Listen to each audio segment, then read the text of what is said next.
Daniel Harris had learned the sound of danger long before he could name it. It was the way footsteps changed behind you. The way laughter turned sharp. The way silence suddenly felt watched. That sound reached him just as he was locking up the delivery van outside the Meridian Hotel. Rain hammered the pavement, cold and relentless, soaking through his jacket. It had been a long shift, double orders, understaffed team, a missed call from Lily's school that still sat heavy in his chest. All he wanted was to get home, reheat leftovers, and read his daughter her favorite space book before she fell asleep clutching his arm. Then he saw her. Veronica Blake, CEO. His boss. The woman whose presence alone could silence an entire floor. She stood near the hotel entrance, one heel off, hair loosened from its perfect restraint. Her phone slipped from her fingers and clattered to the ground. She bent to pick it up, and nearly fell. Daniel froze. She wasn't supposed to look like that.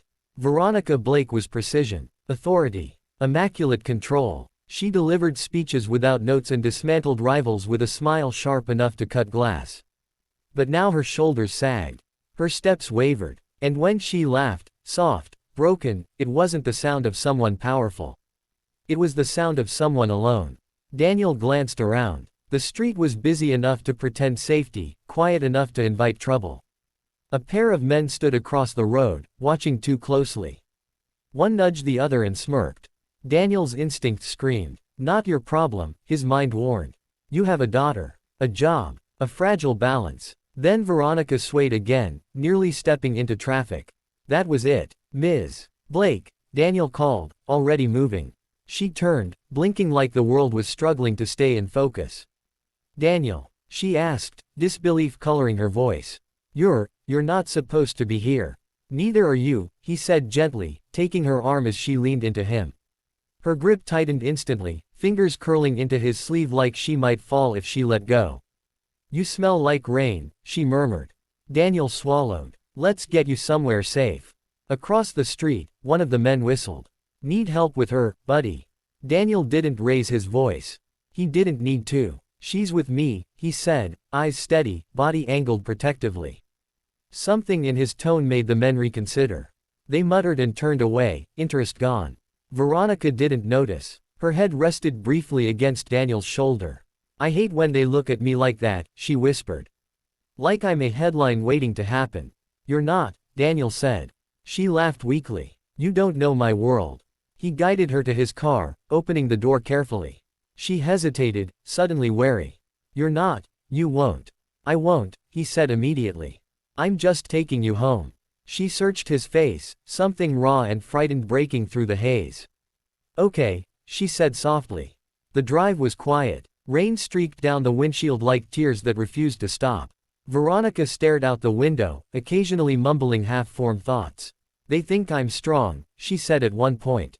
"But strength is lonely." Daniel said nothing. He knew better than to interrupt truths people only spoke once.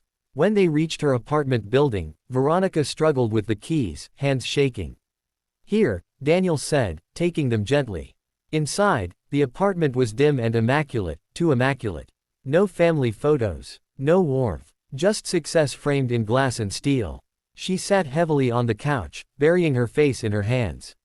"I didn't mean to drink so much," she said. "I just wanted the noise to stop." Daniel brought her water, set a trash bin nearby, then stepped back. "You'll be okay," he said.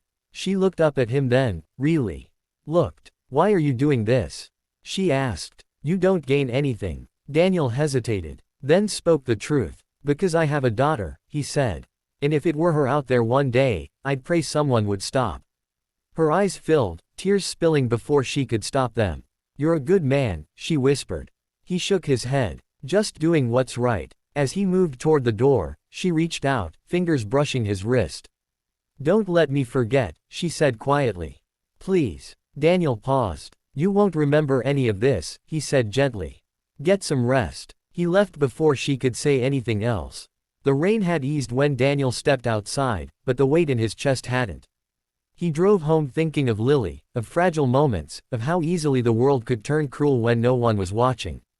He didn't think about consequences. He didn't think about rumors. He didn't think about what it meant to cross an invisible line between employee and boss. He thought about doing the right thing.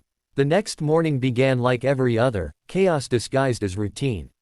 Lily cried over missing socks. Burnt toast smoked the kitchen. Daniel's phone buzzed with reminders he didn't have time to read. By the time he dropped Lily at school, he was late. Again. As he rushed into the office, whispers followed him. Veronica Blake was already there. Standing, waiting, perfect, and watching him like she remembered everything. The office didn't buzz that morning.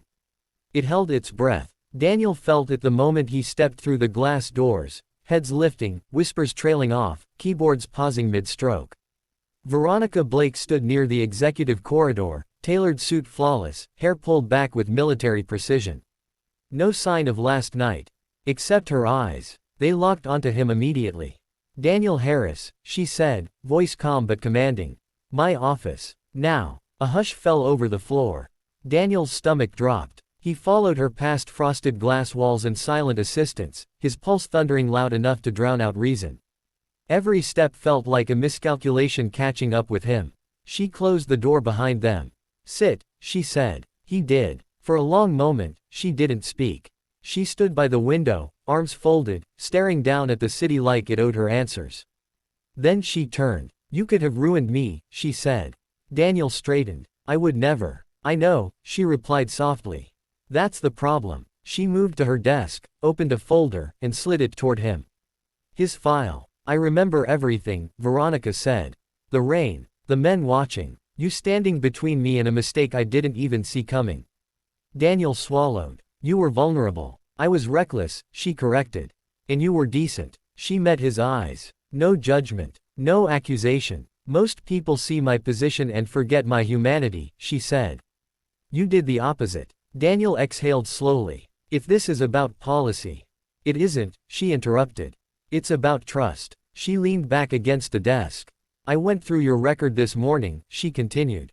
"You've been with the company 6 years. No disciplinary actions. Consistent high performance. And yet you've turned down 2 promotions." Daniel's jaw tightened. "I needed stability. You needed flexibility," she said. "Because you're a single father." He froze. "You knew." "I pay attention," Veronica said. "Your schedule requests. The school calls. The nights you leave exactly at 5:30. She paused. "Lily," she added gently. 6 years old. Loves astronomy. Wants to be an astronaut." Daniel's eyes burned. "She told you that?" "No," Veronica said. "Your screensaver did." A faint smile touched her lips, brief, almost shy. Daniel looked down. "If you're going to fire me, just say it." Her expression hardened, not with anger, but with resolve. "I'm going to promote you." He laughed once, sharply. "That's not funny." "I'm not joking," she said. "I need someone in executive operations who understands consequences.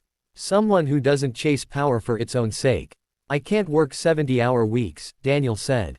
"I can't travel constantly." Veronica nodded. "Then we won't build the job that way." Silence settled between them, thick, heavy, charged. "You'd change the structure?" he asked. "I'd change what's broken," she replied. "And right now, that includes how this company treats parents like liabilities." Daniel stared at her. "No one's ever said that out loud," he murmured. "Then it's time someone did," she said. The change wasn't immediate, but it was real. Daniel's new role came with authority and boundaries. Meetings ended on time. Remote options became normal. When Lily got sick, Daniel left without apology, and without punishment. People noticed. So did the rumors. Whispers followed Veronica now. Accusations of favoritism. Speculation sharpened into gossip. One afternoon, a senior executive cornered Daniel near the elevator. "You must be very special," the man sneered. "Funny how your career skyrocketed overnight." Daniel said nothing. Later that day, Veronica called an emergency leadership meeting. "I want to be clear," she said, standing at the head of the table.